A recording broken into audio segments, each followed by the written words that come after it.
मित्रांनो, पैसाच पैशाकडे जातो हे आपण बऱ्याचदा ऐकतो. कितीतरी लोकांकडून आपण ही बाब ऐकली असेल की माझ्या हातात पैसाच टिकत नाही. यासाठी ते आर्थिक जबाबदारी घेणं सुद्धा टाळतात. कदाचित तुम्ही सुद्धा त्यापैकी एक असू शकता. पैसे नेहमी अनावश्यक ठिकाणी खर्च होतात असं नाही, परंतु पैसे हातात येतात त्याला पाय फुटल्यागत काही ना काही निमित्तानं ते खर्च होतात. अचानक आरोग्याच्या तक्रारी उद्भवतात, घरातील छोटी मोठी खरेदी, कोणाची जुनी देणी, अशी अनेक काहीही निमित्त होतं आणि पैसा कापरासारखा उडून जातो. एवढे कष्ट घेऊन पैसा टिकत नसेल तर कोणाचाही मनस्ताप होणं स्वाभाविकच आहे. यावर वास्तुशास्त्राने सांगितलेले काही प्रभावी उपाय तुम्ही सुद्धा नक्कीच करून पाहू शकता. यामुळे तुमच्या हातातही पैसा टिकेल आणि वाढेलही. तो कसा? चला जाणून घेऊया, पण त्याआधी आमच्या चॅनलला सबस्क्राईब नक्की करा, कारण आत्तापर्यंत 80% लोकांनी आमच्या चॅनलला सबस्क्राईब केलेलं नाही. त्यांनी ही लाल सबस्क्राईब बटन नक्की दाबा. आजच्या महागाईच्या काळामध्ये पैसा हातात टिकत नसेल तर ती चिंताजनक बाब आहेच. यासाठी पैसे ठेवण्याची जागा बदलून पहा असं वास्तुशास्त्र सुचवतं. त्यासाठी काय करावं तर पैसा एका जागी कधीच ठेवू नये. हा उपाय वाचताक्षणी आपली आजी आठवली असेल.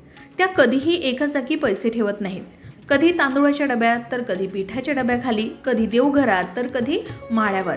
याचं कारण हेच की एकट्या तिजोरीत ठेवलेला पैसा खर्च झाला तरी ऐन वेळेवर लोकांसमोर हात पसरण्यापेक्षा आपणच बचत केलेले पैसे अशा वेळी उपयोगी पडतात. बचतीचा हाच मार्ग बँका देखील अनुसरतात. एकाच बँकेत वेगवेगळ्या ठेवींच्या रूपात ग्राहकांचा पैसा सुरक्षित कसा राहील या दृष्टीनं तजवीज करतात. वास्तुशास्त्र देखील हेच सांगतं. आता घरात सुरक्षितता कुठे आहे, पैसा कुठे ठेवायचा, यासाठी काही योग्य दिशा आहे का? तर वास्तुशास्त्रानुसार पूर्व आणि उत्तर दिशेशी देवतांचा संबंध आहे. या दिशांना देवतांचा वास असतो. अशा स्थितीत तिजोरी पूर्व दिशेला ठेवणं शुभ असतं. तुम्हालाही हवं असल्यास घराच्या उत्तर दिशेला तिजोरी ठेवू शकता. असं केल्यानं संपत्तीत वाढ होते आणि अनावश्यक खर्चांवर नियंत्रण राहतं आणि पैशाकडे पैसा ओढला जातो असं म्हणतात. या उलट घरातील कोणत्या दिशेला पैसा साठवू नये हे सुद्धा तितकंच महत्त्वाचं आहे. वास्तुशास्त्राच्या मते घराच्या दक्षिण दिशेला तिजोरी अजिबात ठेवू नये, कारण यामुळे धनाची हानी तर होतेच, शिवाय संपत्तीचीही वाढ थांबते. बराचसा पैसा आरोग्याच्या समस्यांवर खर्च होतो. यासाठी तिजोरी दक्षिण दिशेला ठेवू नये असं म्हणतात. शिवाय या दिशेनं जमा केलेला पैसा अनैतिक कामांसाठी खर्च होऊ शकतो. पैशांचा हा दुरुपयोग टाळण्यासाठी वेळी सावध व्हा आणि हा बिनखर्चिक पर्याय वापरून पैशाची वृद्धी होण्यासाठी कसोशीने प्रयत्न करा असं सांगितलं जातं. आता एवढंच काय तर वास्तुशास्त्रामध्ये ऊर्जेला विशेष महत्त्व आहे. घरामध्ये वास्तुशास्त्राचे नियम पाळल्यास घरात देवी लक्ष्मीचं आगमन होतं. मात्र काही चुकांमुळे देवी लक्ष्मी ही नाराज होऊ शकते. म्हणून वास्तूच्या नियमांची योग्य माहिती नसेल तर घरात पैसा कधीच टिकत नाही असं म्हणतात. मग कोणत्या कारणामुळे घरात पैसा टिकत नाही किंवा लक्ष्मी थांबत नाही? ते वास्तुदोष दूर करण्याचेही काही सोपे मात्र प्रभावी उपाय आहेत. आता घरामध्ये पैसा खेचला जावा, घरामध्ये पैसा खेळता राहावा, यासाठी घराची तिजोरी ही नेहमी घराच्या उत्तर भागातच असावी, कारण वास्तूमध्ये घराच्या उत्तरेकडील भाग हा धनकुबेराचा मानला जातो. जर आपण कपाटात पैसे ठेवत असाल तर ते त्यांच्या मधोमध किंवा वरच्या भागात ठेवावे. वास्तुशास्त्रानुसार पैसा त्याच्या खालच्या भागात ठेवल्यानं पैसा टिकत नाही. व्यापार वृद्धी यंत्र, महालक्ष्मी यंत्र आपल्या तिजोरीत ठेवावं. अशा प्रकारची यंत्र तिजोरीत ठेवल्यानं माता लक्ष्मीही आकर्षित होते असं म्हणतात. शिवाय जर खूप प्रयत्न करूनही घरात पैसा टिकत नसेल तर धनाची देवता माता लक्ष्मी आणि धनकुबेर देवांच्या मूर्ती आपल्या पूजेच्या घरात स्थापित कराव्या. या दोघांची नित्य पूजा करावी. हा उपाय केल्यानं घरात कधीही पैशाची कमतरता भासत नाही असं म्हणतात. याही व्यतिरिक्त रात्रीचं जेवण झाल्यावर बऱ्याचदा अनेक घरात स्वयंपाकघरामध्ये खरकटी भांडी ठेवतात. वास्तूमध्ये असं करणं अत्यंत अशुभ मानलं जातं.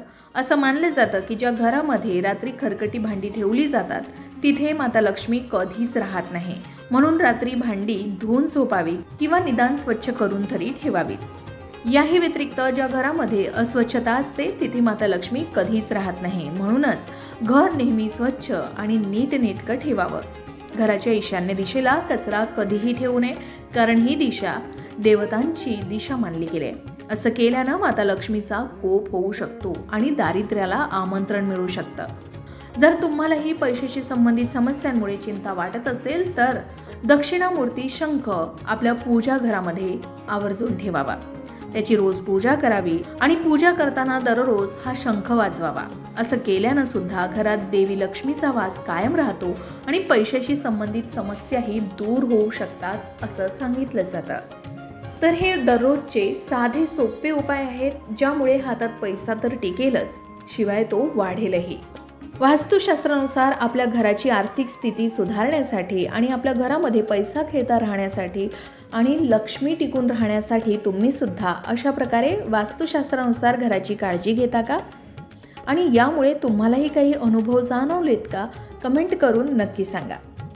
अशाच प्रकारे सणावारासंबंधित व्रतवैकल्य असतील, उपासना असतील, पूजाविधी संबंधित आणखी काही माहिती तुम्हाला हवी असेल, त्याचबरोबर वास्तुशास्त्र, ज्योतिषशास्त्र, अंकशास्त्र यासारख्या विषयावर तुमच्या मनात काही शंका असतील तर त्या कमेंट बॉक्समध्ये नक्की विचारा. शिवाय तुम्हाला आणखीन कोणत्या विषयावरचे व्हिडिओ ऐकायला आवडतील ते सुद्धा कमेंट करून सांगा. या संबंधित संपूर्ण मार्गदर्शन तुमच्यापर्यंत पोहोचवण्याचा आमचा हा प्रयत्न आहे, तेव्हा कमेंट नक्की करा. अशाच प्रकारच्या माहितीपूर्ण व्हिडिओसाठी लोकमत भक्ती चॅनलला नक्की सबस्क्राईब करा आणि बेल आयकॉनला क्लिक करा, म्हणजे आमच्या नवनवीन व्हिडिओचं नोटिफिकेशन तुम्हाला मिळत राहील. तसेच योग्य आध्यात्मिक मार्गदर्शनासाठी लोकमत भक्तीच्या फेसबुक पेज आणि इन्स्टा पेजला लाईक आणि फॉलो करायला विसरू नका.